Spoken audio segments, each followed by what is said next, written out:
Hurry up! Hi, I'm Jomo. And I'm Kyle. And you're watching Time Attack. The only video game show on the internet. And we have just 15 minutes to discuss Frogger 2, Swampy's Revenge. Start the clock. Clock started. So, I hear that this is not a sequel to the original Atari game, but some PlayStation 1 Frogger game? Well, it's not even Atari. The original Frogger was in the arcade, then ported to Atari. But this is a sequel, I believe, to a game called Frogger, He's Back, which in the late 90s, early 2000s, a lot of these old arcade games got reboots on the PlayStation and N64. So you had like Asteroids, Centipede, Pong. I believe they did Space Invaders, and Frogger was one of them. And that game must have been successful because they then continued on to Frogger 2, Swampy's Revenge. And for those who may not know what Frogger even is, you play as a frog who goes across highways and pathways, waterways, and your whole point is to collect baby frogs, which you did in the original, but you also do it in this one. And it's pretty good, surprisingly. I'm glad you liked it. I was surprised. When I looked at the cover, I didn't really know what to expect. I thought maybe this is going to be some, I don't know, just whatever game that cheap, just using Frogger's name, but it really is worthy of the Frogger name. It is. I always describe it as Frogger at its highest possible point. Like, there's probably nowhere to go with Frogger after this. Like, this game taps every ounce of potential from the formula without changing it, though. Essentially, it's the same controls. Like, you use the D-pad or analog stick to move Frogger along a grid. You can move in 4 directions, just like the old game. He's collecting baby frogs, he said, just like the old game, and dodging obstacles, except since it's enhanced in every way. He's dodging all kinds of things in this game. Well, yeah, he goes to space, he's in a volcano, he goes to a haunted house, he's all over the place. And she is as well. Yes, Frogger's lover? Yeah, lover for sure. Well, the mother to his babies. I would hope. Well, isn't there some frogs that can, Jurassic Park, who can make babies on their own? No. In Jurassic Park, they can't make them on their own. They can change their sex in a single-sex environment. In Still Jurassic... Yeah, let's not spoil Jurassic World Dominion. They were talking about monitor lizards. Actually, not to go on too much of a tangent. I had to look that up. Apparently, it's true. Oh, that's kind of cool. Yeah, some obscure science they use. Okay, let's try and work this into our movie. Anyway, we're not here to talk about Jurassic World Dominion. Talking about Frogger. Frogger 2, Swampy's Revenge. Yeah. In this game, Swampy does take his revenge by kidnapping the baby frogs. So Swampy was just one of the crocodiles? Was he every crocodile in the... I think in a metaphorical sense, he could be any of the crocodiles, but maybe he was one in particular. There's that really ridiculous cutscene at the very beginning of the game. Before you even start the game, there's like him driving a truck and he's gonna run over the Frogger. Is he just Frog or Frogger? Like, he's Frogger. His name is Frogger. Yeah, I'm pretty sure. No one's ever called him Frog, I'll tell you that. Whether or not that's his name, no one's ever called him that. You play Frogger. Anyway, yeah, the gameplay is really good. First thing that caught my eye was the intro, like the hub place. So you're hopping around. You can play multiplayer. You can like the main menu. Mode. Yeah, the main menu. You can go to the options. It's really cute. Reminds me of Banjo-Kazooie. I like the music. It feels very right. This seems very appropriate. Very colorful, very energetic. Yeah, not lazy. It seems like they put effort in this, thought about it very carefully, and it's fun. The whole game has, I would say, an absurd amount of polish for what it is. Like, they could have just cashed in, but it's got, like you said, a fully realized main menu. It's interactive. It's got great level design. It's got good graphics, I think, for the time. And, like, pre-rendered cutscenes, which no Frogger game needs those, but I'm glad they're there. Oh, you mean the... I didn't say they were good. Oh, wow. Like, well, whoever had to animate those, like, so what's Frogger's character? It's a frog. It was just, I don't know, like, that Swampy looked a little rough. Swampy looks like a dinosaur. I know... crocodiles are all similar, but like still, he looked pretty bad. It kind of reminds me of how Bowser from Mario Brothers is a Koopa, I believe. Yeah, King Koopa. Koopas are turtles, and he does have turtle elements, but he's much closer to a dinosaur or a dragon. But there's enough turtle there that you can kind of see it. And that's like Swampy with alligators or crocodiles. Like you see it, but you're right. It's closer to like a dinosaur or like almost like a Wile E. Coyote with that the way his nose looks. So basically, I think Frogger and Lily are hanging out in their pond, and Swampy just comes around and takes all the baby frogs in a sack. And I don't know what he really was planning on doing exactly. Like it does reveal. Oh gosh, what was it? It's already leaving my head, but he has like a factory where he's turning the frogs into at the very end something. Food? No. Frog legs? No, he doesn't chop off their legs.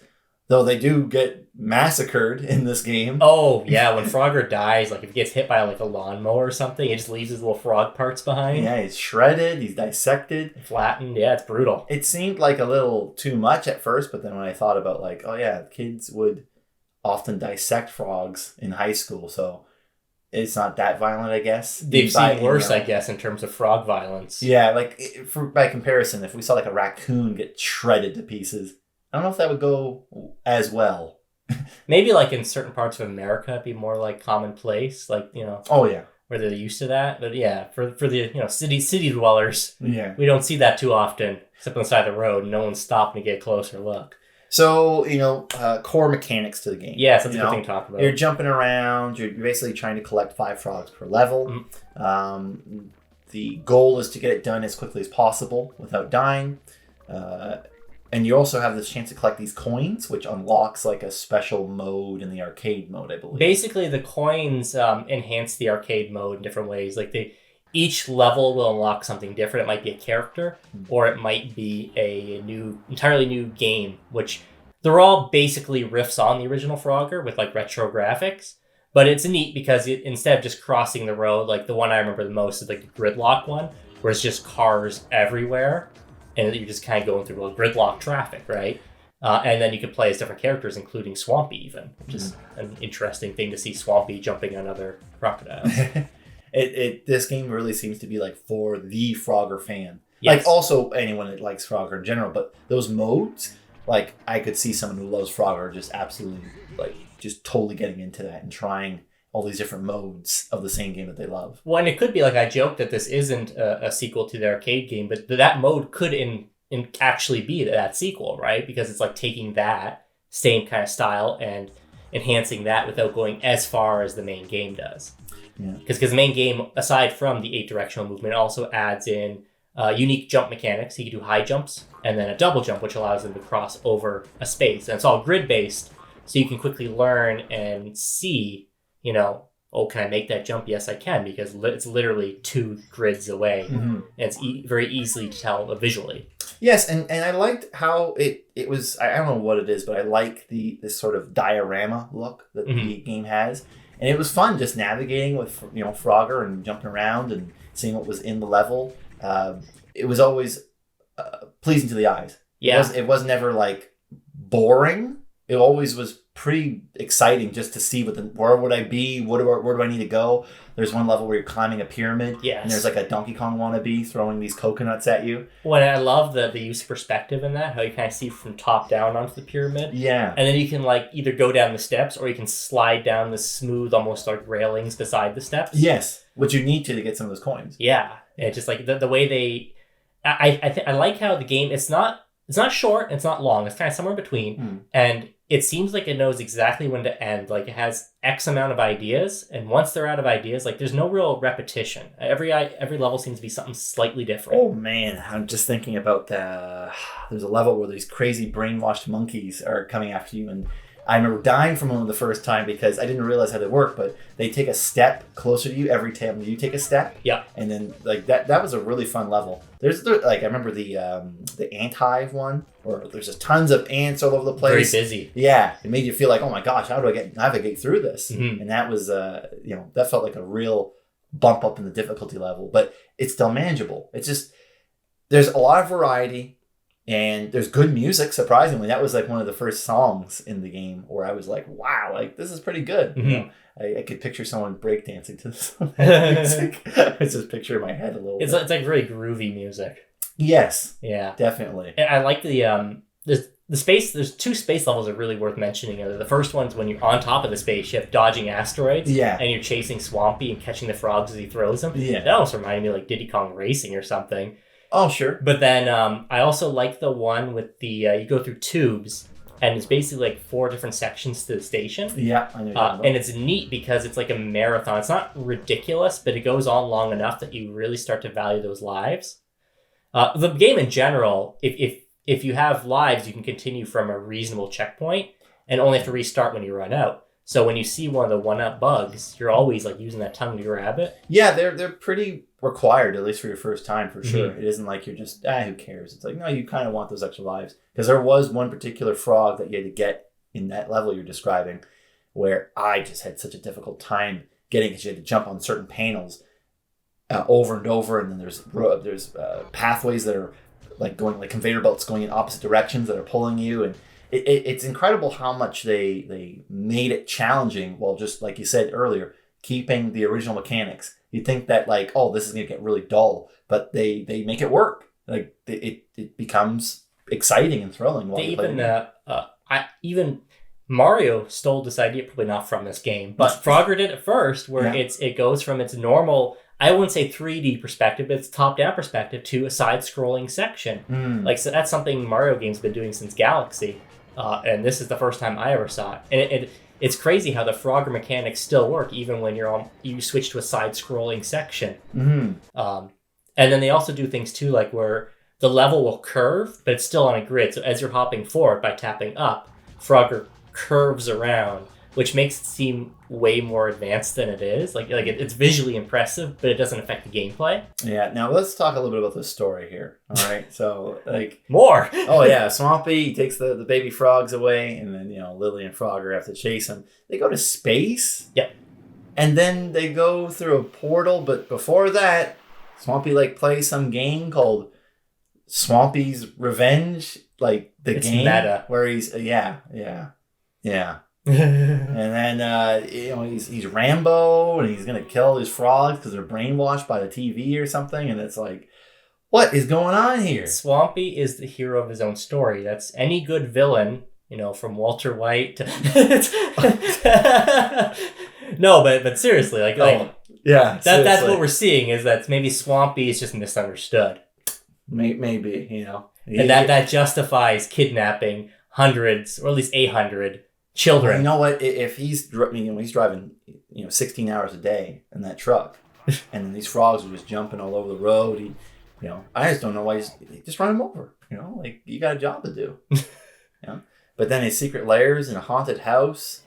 And that was interesting. Like, maybe it's just like all the years of video gaming have changed how I think of things, but it's like when you go to space, I kind of feel like that's the end of your game. Yeah, that's the final frontier. Diddy Kong Racing, you go into the space. Sonic Adventure 2, space. But this game, you go to space, that's just probably 3/4. There's still more to go. I get the feeling, because when I was playing that level you're talking about with Frogger bouncing on the spaceship, that seemed like this is the last level. It felt like this is it. But then they go through a portal. It's like, whoa, we got 2 more months to work on this game? Okay, yeah, let's put him through a portal. His hidden layer is there. And then you get to play as Tadpole? Tad. That's their kid, yeah. Yeah, which is kind of one of their kids, but yeah. Yeah, I like that little... It's a cute little... The baby ends up saving the day, yeah. Yeah, and then there's a UFO at the very end.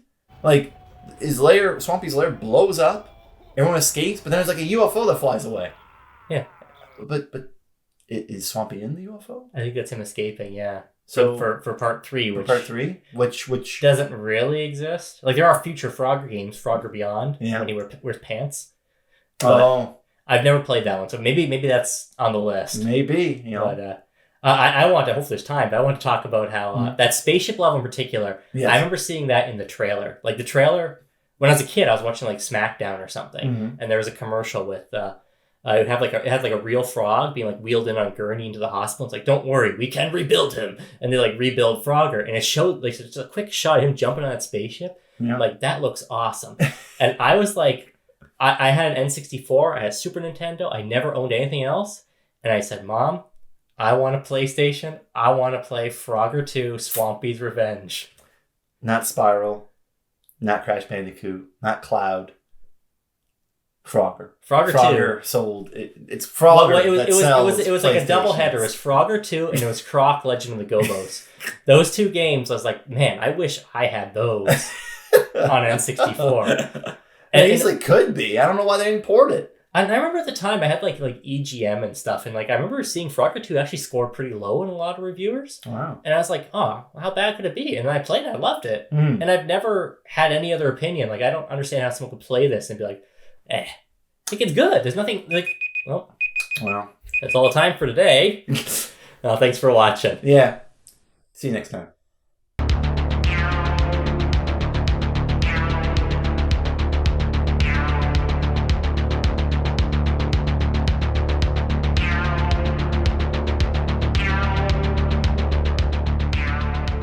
Time over!